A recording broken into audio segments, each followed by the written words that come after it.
क्या तुम सोच सकते हो एक इंडियन एजेंट जिसे 23 साल की उम्र में अपना नाम, अपना धर्म, अपनी पहचान सब कुछ छोड़ना पड़ा।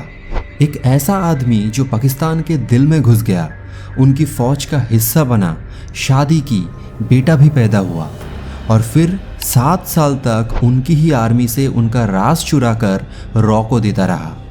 लेकिन जब पकड़ा गया तो भारत ने कहा हम इसे जानते तक नहीं। ये कहानी है रविंद्र कौशिक की, इंडिया के सबसे डेयरिंग रॉ एजेंट की, जिसे दुनिया जानती है ब्लैक टाइगर के नाम से, लेकिन जिसका नाम स्कूल के किसी हिस्ट्री बुक में नहीं लिखा गया। रविंद्र कौशिक राजस्थान के श्री गंगानगर से थे। एक्टिंग का शौक था, कॉलेज के नाटक में हमेशा टॉप परफॉर्मर रहते, पर उनकी जिंदगी एक नाटक नहीं थी। वो असली स्टेज पर असली दुश्मन के बीच परफॉर्म करने वाले बन गए। रॉ की नज़र उन पे कॉलेज के एक प्ले की दौरान पड़ी। उनकी उर्दू परफेक्ट थी, लुक्स उन्हें मुस्लिम बना सकते थे और कॉन्फिडेंस लेवल उनका अलग ही था। बस फिर क्या, रॉ ने उनसे कांटेक्ट किया, एक सीक्रेट ट्रेनिंग शुरू हुई। 2 साल तक उनको एक नई आइडेंटिटी दी गई, नबी अहमद शकीर। उनका नाम, उनका धर्म, उनकी लैंग्वेज और उनका सरकमसिशन तक करवा दिया गया ताकि वो पूरी तरह एक पाकिस्तानी मुस्लिम लग सके। ये सिर्फ एक्टिंग नहीं थी, ये उनकी पूरी जिंदगी का ट्रांसफॉर्मेशन था। 1975 में उन्हें पाकिस्तान भेजा गया। वहाँ पहले उन्होंने कराची यूनिवर्सिटी से LLB किया ताकि लीगल बैकग्राउंड बन सके, और फिर बिना किसी शक के पाकिस्तान आर्मी के मिलिट्री अकाउंट्स डिपार्टमेंट में जॉब मिल गई। सोचो ज़रा, एक इंडियन स्पाई पाकिस्तान आर्मी में। वो शादी भी करते हैं एक पाकिस्तानी लड़की से, एक बेटा भी होता है। पूरा देश सोचता है ये तो एक लॉयल पाकिस्तानी फौजी है, लेकिन असल में वो भारत के लिए इन्फो कलेक्ट कर रहा होता है। उनकी रिपोर्ट्स इतनी एक्यूरेट थी कि रॉ ने उनका कोड नेम रखा ब्लैक टाइगर। ये नाम उनको पर्सनली इंदिरा गांधी ने दिया था। 1975 से 1983 के बीच उन्होंने पाकिस्तान के न्यूक्लियर प्रोजेक्ट्स, मिसाइल टेस्ट्स और डिफेंस स्ट्रैटेजीज तक की डिटेल्ड इन्फो रॉ को भेजी। वो छुप के radio signals, invisible ink letters और कभी कभी कोरियर के थ्रू भी मैसेज भेजते थे। रॉ के लोग कहते हैं उसकी रिपोर्ट से हमने पाकिस्तान के 3 मिलिट्री ऑपरेशंस को रोक दिया। लेकिन 1983 में सब कुछ बदल गया। रॉ ने गलती से एक और नया एजेंट पाकिस्तान भेजा।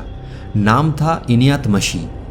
उसका काम था कौशिक से कांटेक्ट बनाना, लेकिन इनियात पकड़ा गया और पाकिस्तान आर्मी ने उसे टॉर्चर करके रविंद्र कौशिक का असली नाम, कोड और पूरी आइडेंटिटी निकलवा ली। जब रविंद्र किसी सीक्रेट लोकेशन पर इनियात से मिलने गया, वही उनका ट्रैप सेट हो चुका था। उन्हें तुरंत अरेस्ट किया गया और फिर शुरू हुआ एक नाइटमेयर, शियालकोट जेल का टॉर्चर। 2 साल तक उन पे हर तरह का फिजिकल और मेंटल टॉर्चर हुआ, लेकिन उन्होंने एक भी इंडियन ऑफिशियल का नाम नहीं बताया। 1985 में उन पे कोर्ट मार्शल हुआ और डेथ सेंटेंस सुनाया गया, लेकिन बाद में उनकी सज़ा को लाइफ इम्प्रिजनमेंट में कन्वर्ट कर दिया गया। अगले 16 साल उन्होंने पाकिस्तान के मुल्तान और मियानवाली जेल में कटे। किसी ने उनकी खबर तक नहीं ली, ना मीडिया, ना गवर्नमेंट, ना रॉ। सिर्फ कभी कभी उनकी माँ को उनका एक लेटर मिलता था जिसमें वो लिखते थे, मैं ठीक हूँ माँ, तुम मेरे लिए रो मत, मैं अपना कर्तव्य निभा रहा हूँ। उन्होंने एक लेटर में लिखा था, क्या यही होता है देश के लिए जान दांव पे लगाने का अंजाम?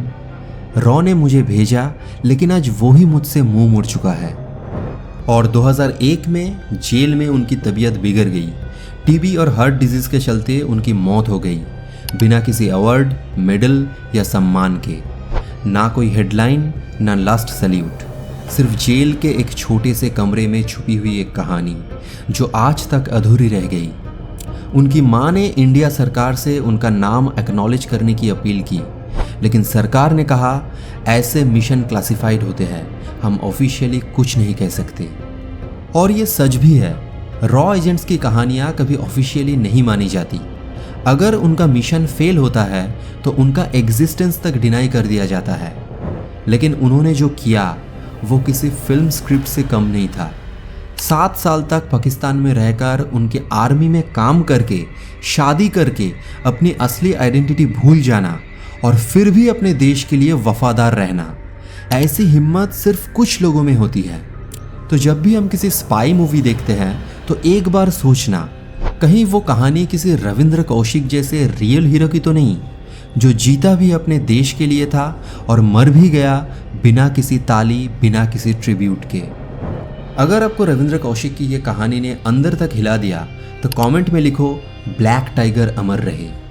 और अगर आप चाहते हो ऐसी ही और असली छुपी हुई देश की कहानियाँ तो देश की असलियत चैनल को सब्सक्राइब करो। ये कहानियाँ ना टीवी पे आती हैं ना न्यूज़ में, लेकिन ये वो कहानियाँ हैं जिससे पता चलता है असली हीरो वो नहीं जो दिखता है। असली हीरो वो है जो छुप कर भी अपना सब कुछ दे देता है। मिलते हैं अगले एपिसोड में एक और सच के साथ। जय हिंद।